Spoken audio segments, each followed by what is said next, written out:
This story is old news at this point. It's about a year old, but I still wanted to cover it, just as a test for my first ever commentary video. Sorry, dogs barking in the background, or whatever, I'll just quickly get through this. So this video is about ESPN.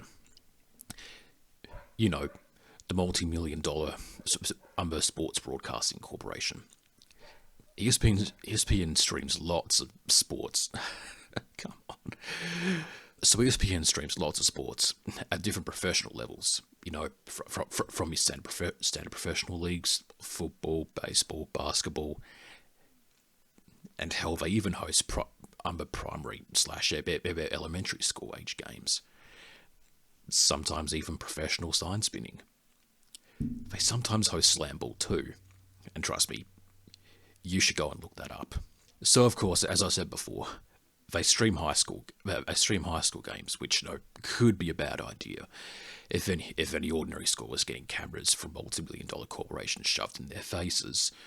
But but the good news is they only host D1 schools, so you're pretty much guaranteed to at least see a competent game of football, no matter how young the kids playing are. So on August 29th, 2021, in US time, ESPN streamed a football game between Bishop Sycamore and IMG Academy. Now, IMG Academy, according to Wikipedia, is a preparatory boarding school and sports training facility. Yeah, definitely sounds like a fake school. It doesn't sound like they place any emphasis on education. It sounds like they just offer the bare minimum and try and trick kids and parents into thinking they'll be professional athletes one day. But the thing is, IMG Academy are actually touted to be the best high school football team in the league, which does make sense if all the kids are learning how to run, how to throw footballs. So IMG Academy are the away team. Now, who's the host team? It's a team called Bishop Sycamore. Now, who is Bishop Sycamore? Let's just let the announcers try and explain who they are. Roy Johnson, the head coach for Bishop Sycamore. They're a bit of a mystery in this game. Well, they are a bit of a mystery of what type of team we're going to see. But the one thing we know about this infant stages program is that they are trying to help more kids have an opportunity to not only play high school football at a high level, but potentially to move on, get an education, and play scholarship level football in college. It's an online-only charter school. Okay, so they're an online-only school for a football team. How does it even work? Do they just do their drills in a Zoom class? Well, whatever. They did tell ESPN and the scouts that they are a Division 1 school. That's the top, and of course, that's the top division in all of American high schools. So, let's see how Bishop Sycamore play. Here they are. And IMG will take over. The ball comes out. Well, that was over before it began. Bishop Sycamore's quarterback there just fell over. And if you don't know, Bishop Sycamore are a team in black, IMG are a team in white.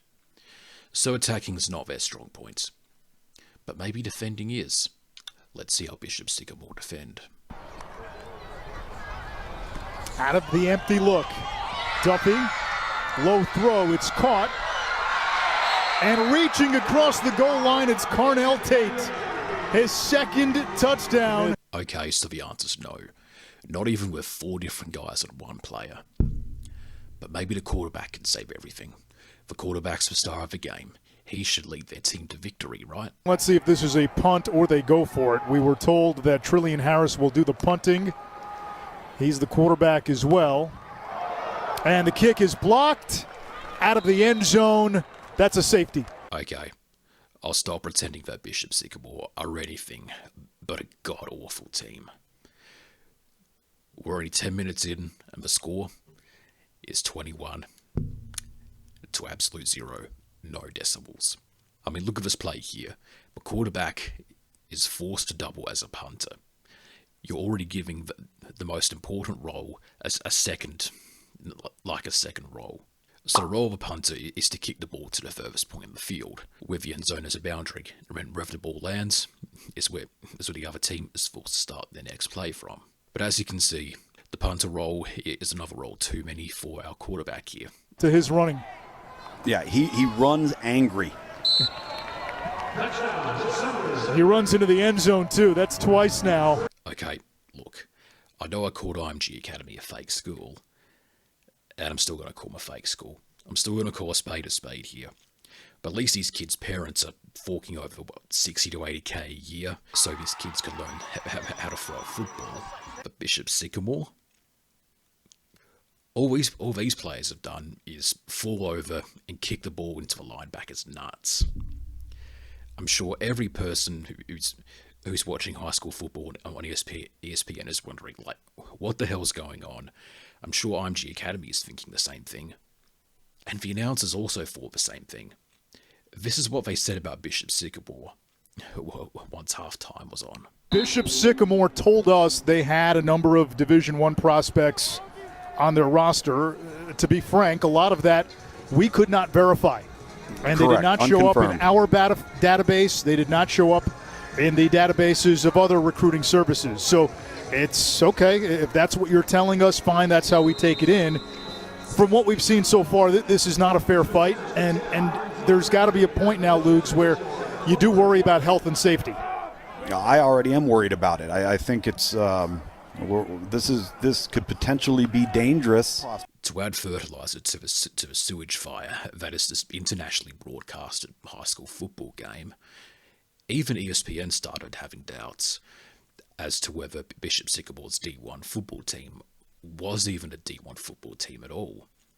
They couldn't verify the identities of any of the players on their roster. And I'm sure suspicion started to arise. What about 6 minutes into the game, number 54 for Bishop Sycamore went down, and the announcers didn't even know who he was, because he wasn't even on the roster that Bishop Sycamore gave to ESPN.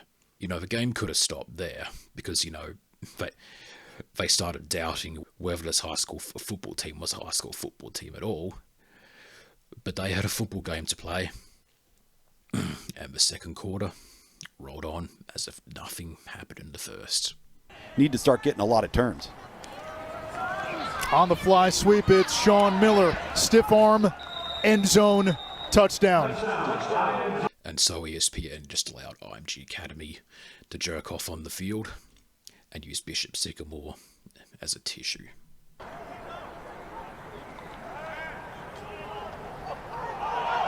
Intercepted again. They give it right back.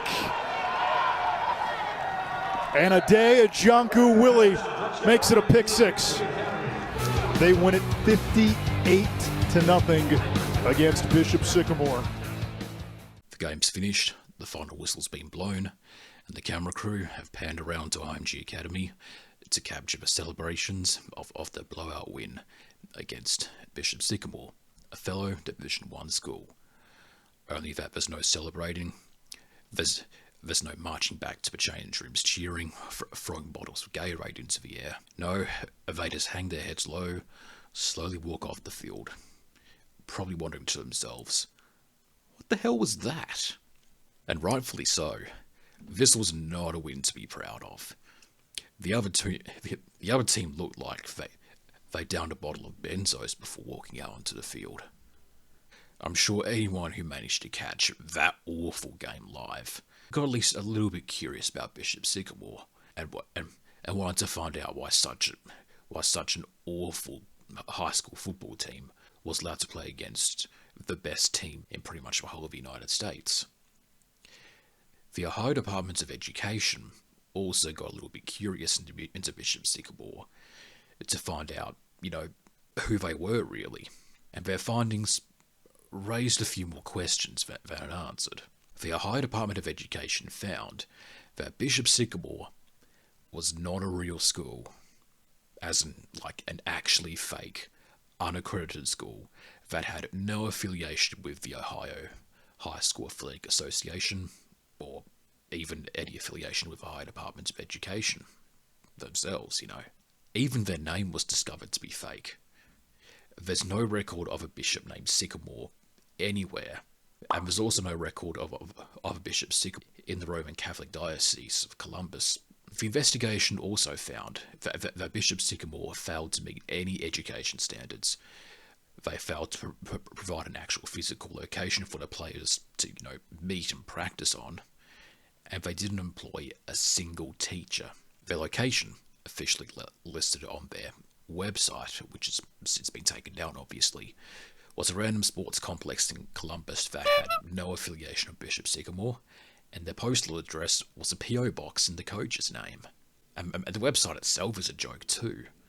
The website showed no information about any academical anything. I mean, the website itself had almost nothing to do with football. The whole website was like just a few blog posts on how to recruit players to high school teams. Hey, no harm in showing off your one accomplishment. Their Twitter's still up though. Just after they got exposed as a fake high school, they retweeted an anti-work tweet. That's just being proud of their stupidity at that point. At least IMG Academy shows some concern about their students' one and only career pathway. But the investigation wasn't just going to stop at the fake school run by fake coaches and, well, non-existent teachers. Everyone started looking into the players themselves. So after looking up these players' names in websites that track high school football games, and of course probably the players' public Instagram accounts, they found that while some of the students playing for Bishop Sycamore were high school aged, others weren't. Some were in their 20s. In fact, most players were actually 20-something college dropouts. Records of ages have been scrubbed clean from 24/7 Sports, but the oldest verified player on that day was 36. So to a brief recap, Bishop Sycamore are a fake high school filled with fake classes, running a fake football team, run by fake coaches, filled with fake high school students. There's a lot of layers of fake to this Krabby Patty of a footnote in history, but I'm going to take you back up the layers of fake cheese and the fake Krabby Patty, and I'm going to bring you back to the fake lettuce. The only reason that everyone found out about Bishop Sycamore in the first place was that they were dumb enough to allow ESPN to broadcast one of their games, for whatever reason.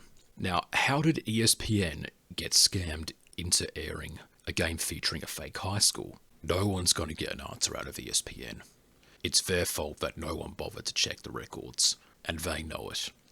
The staff was so misinformed that not even the announcers knew who Bishop Sycamore was, or who any of the players were.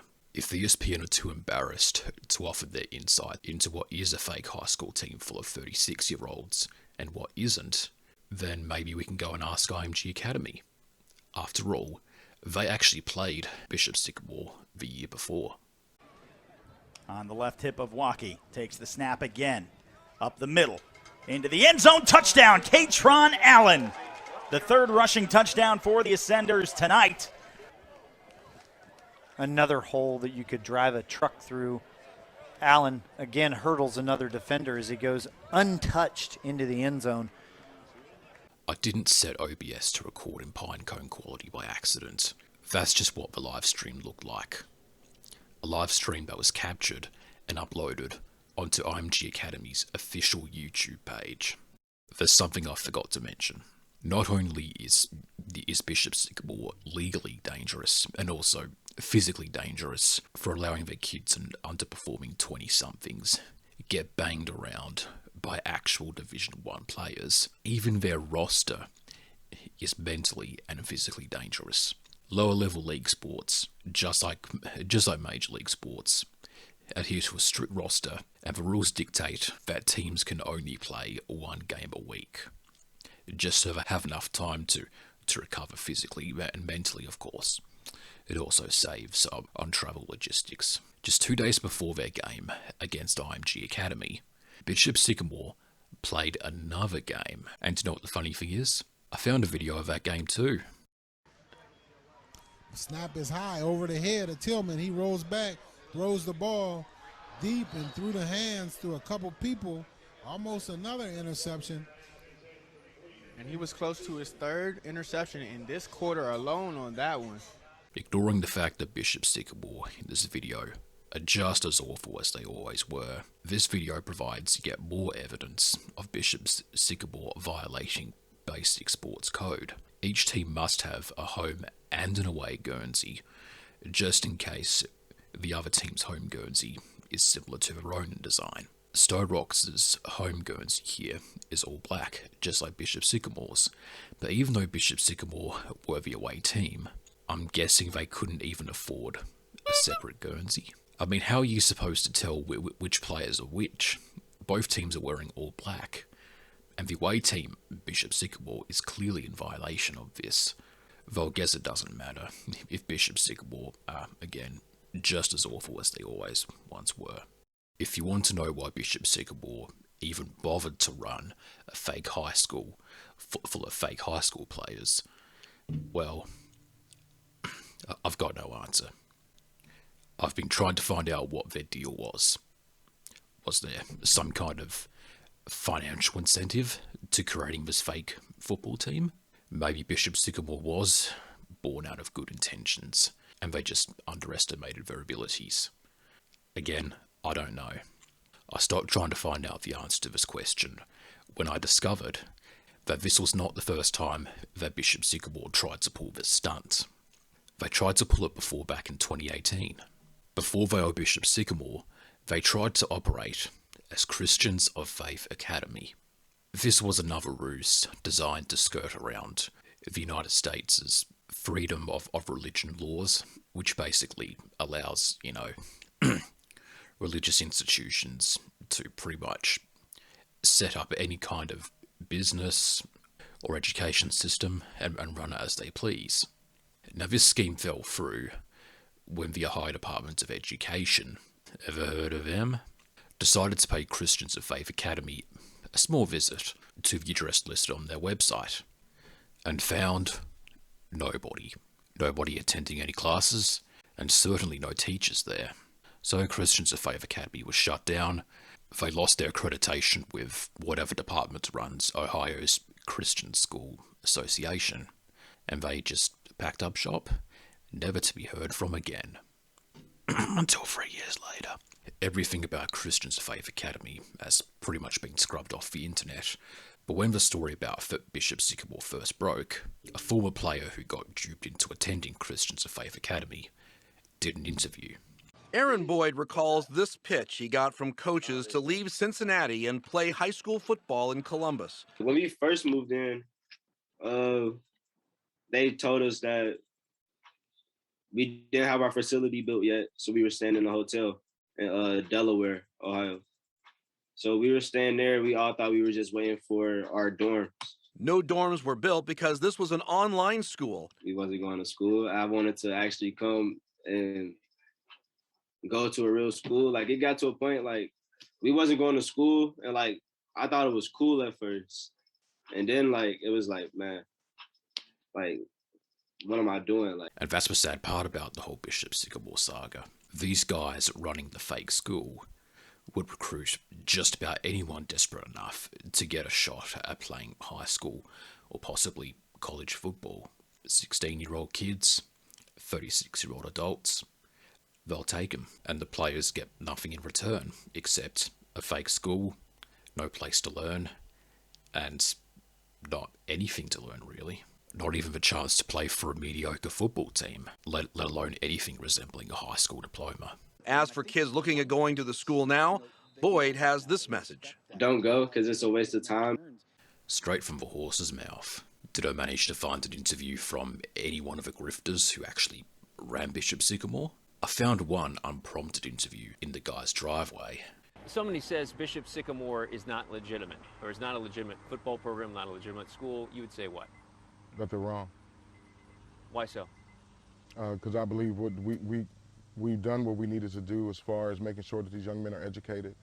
As far as football-wise, we play a schedule, and we try to do the best that we can as far as, making sure that they have a schedule, that they're playing good teams, that they're getting exposure. Sure, it was a spur of the moment sort of interview, but he still said and explained a whole lot of nothing. But questions about their legitimacy surfaced long before this weekend's lopsided loss. Any sense of them claiming that they're trying to do it the right way, to me, doesn't hold any water, because these are the exact same people that did COF Academy. So if you failed at that, and you saw how that fell apart, how 4 years later do you not have those same issues solved? He said he began looking into Bishop Sycamore's predecessor years ago, Christians of Faith Academy. A lawsuit alleged Coach Roy Johnson owed $110,000 in hotel fees at this Baymont Inn that housed players who were living there temporarily. A separate lawsuit alleges Johnson took out a $100,000 loan, claiming connection to this AME church on Jefferson Avenue that hasn't been repaid. COF Academy claimed that they were a first-year program here in Columbus, Ohio, that was going to have 750 students.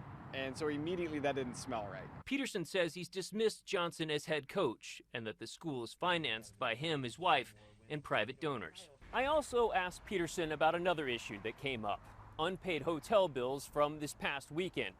He said that was from a sponsor and he couldn't comment. He did say that he's unafraid of what the state investigation may bring and that they are still planning to go forward with having school and eventually playing other teams. Bennett Haberly, 10 Investigates. Just as I was finishing this video, I actually found another interview with Andre Peterson. This one is from Fox 28, and an interview was conducted by analyst Jay Richardson. Now that's a name that's going to pop up at least one more time in this video. Now, joining me from Bishop Sycamore High School in the Youth Build program, we have running back Zyshawn Johnson, linebacker Ty Patterson, along with their coach, Coach Andre Peterson. How you guys doing? Welcome. Thank you very much for having us today. Listen, I'm really excited to have you guys here. I really wanted to talk a little bit just about the program and some of the things you guys are doing. I'm going to get into you guys and your stats. I know you guys are fantastic. But quick, Coach, just tell us a quick update about what you guys are doing with the Youth Build School and also the Bishop Sycamore football program. The Bishop Sycamore program was basically founded just to assist young men who may have had some issues in school, yes, whether it was the grades, ACT, SAT issues. And what we do is we bring them here. We get them the SAT prep, tutoring, any issues with their grades. We try to help them with that as far as getting them the classes that they need so they're NCAA eligible. Yep. Some education the players received, huh? We're going way past the patty. We're going straight into the mystery seasoning of this Krabby Patty. Roy Johnson, the same coach who was stupid enough to allow his fake football team and his dumb face onto ESPN, had multiple active arrest warrants at the time of the game.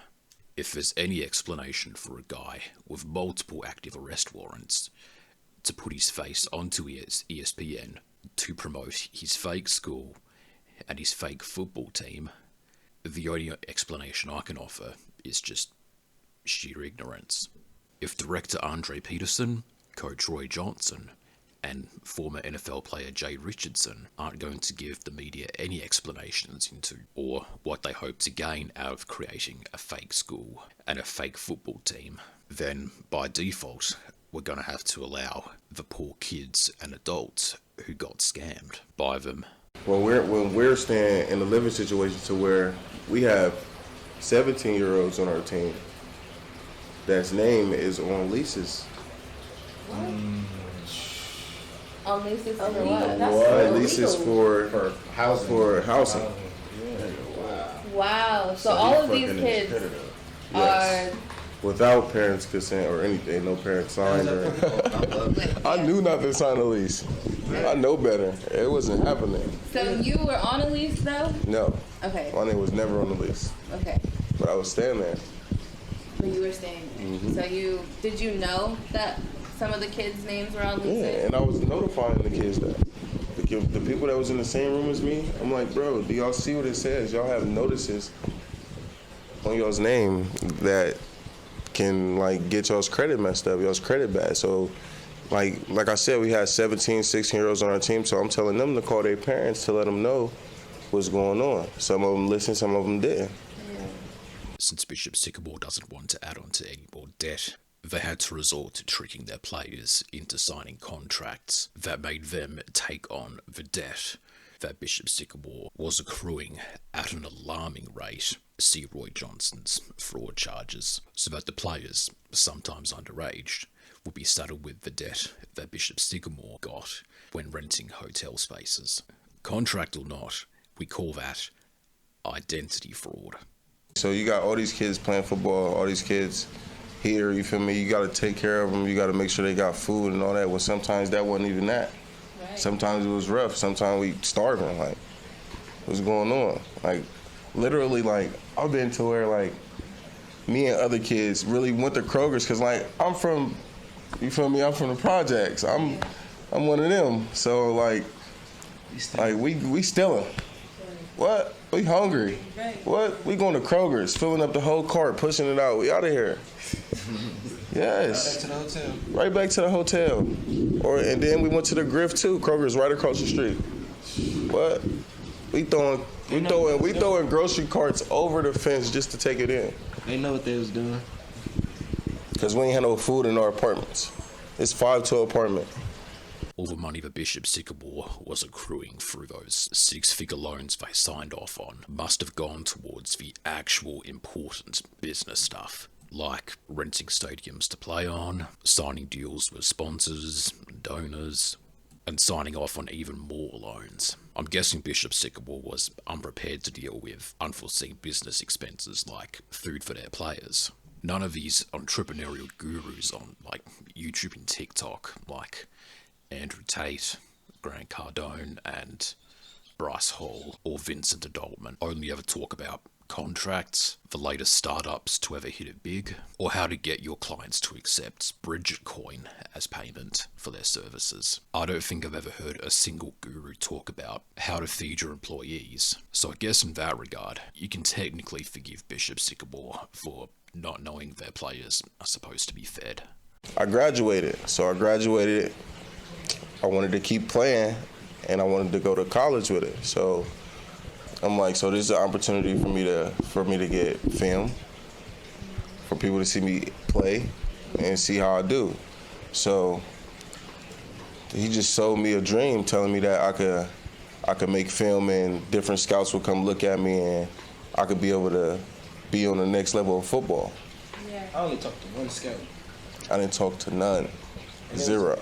That answers how they got their players. They approach high school age football players, or high school grad football players, who either didn't get a college scholarship or couldn't afford to go to college to play football there, and told them, hey, come play football for us. Play for us and meet scouts who will look past your high school grades, or your financial situation, or your past records as a football player. But we see the potential in you. Come play for us and you'll definitely get a college scholarship, no matter your age, or your grades or your income. And of course, since they're a Christian charter school, they can skirt around America's already lax freedom of religion laws. They can set up all the fake schools they want, as long as they get their state government's Jesus tick of approval. This video isn't a knock against the charter school system. There are some legit good charter schools. Some kids do need an alternative curriculum compared to what's offered at public schools. Charter schools are a great idea if there's only a few of them.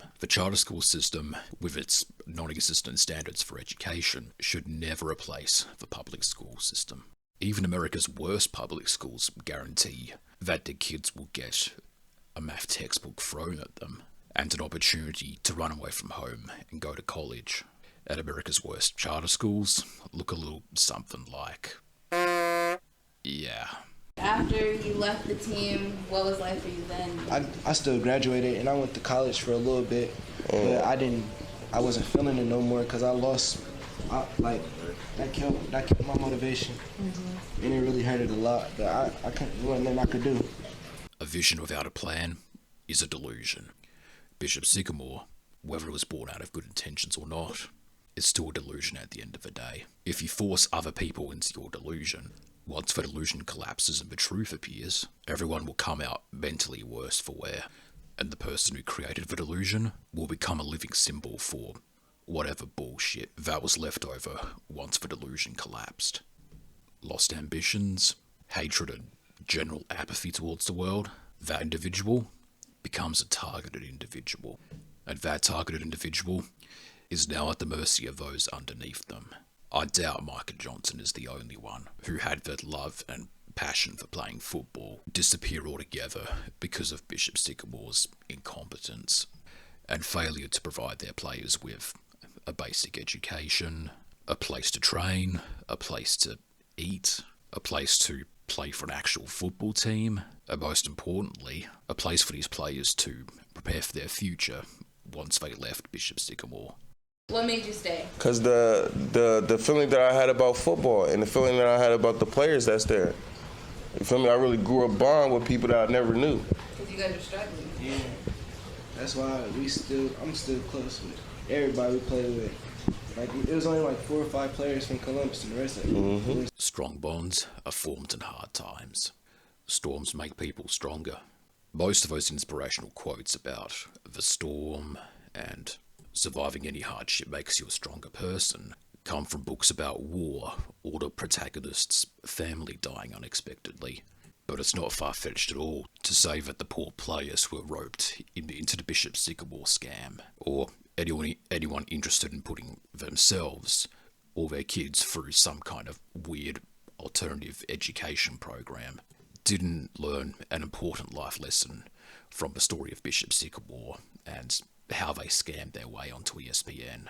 And of course, we can only hope that ESPN would learn at least one life lesson about not airing games between fake high school football teams full of 36-year-olds onto national television. It's nice to see that at least some of the characters in the whole Bishop Sycamore saga got a happy ending. It makes sense that a few of the players would form lifelong friendships out of the unique situation of being scammed into a fake football team. Hell, even the quarterback/punter/wide receiver Trillian Harris, this guy managed to get an offer to play quarterback for an actual D1 college football team. I've seen a couple of his highlight videos, and all the non-Bishop Sycamore clips show that, he's actually pretty good. It goes to show that teams as poorly run as Bishop Sycamore can turn good players into awful 58-0 players. The moral of the story of The Chronicles of Bishop Sycamore Book 1, The Coach, the Fake School, and the multiple active arrest warrants for assault and financial fraud, is to at least try to check your sources. If some strange program that operates outside of state regulations and rules offers you to join them, ask them what they already have. Don't ask them what they promise they'll have in the future, because there's at least one important reason why they don't have that thing yet. In Bishop Sycamore's case, they promise their players that they'll eventually be accredited as an actual school, that eventually these players will be able to take their SATs or GEDs, that eventually scouts for Division I college football teams will eventually come to their games. There will eventually be a place to sleep, like food to eat, and what did Bishop Sycamore have before they started recruiting those players? A previous school that was shut down by the government for not being an actual school, unpaid 6-figure debts, and a copy of Madden that only worked when the electricity bills were paid. Reports of there being at least one deflated football around Roy Johnson's house are unconfirmed.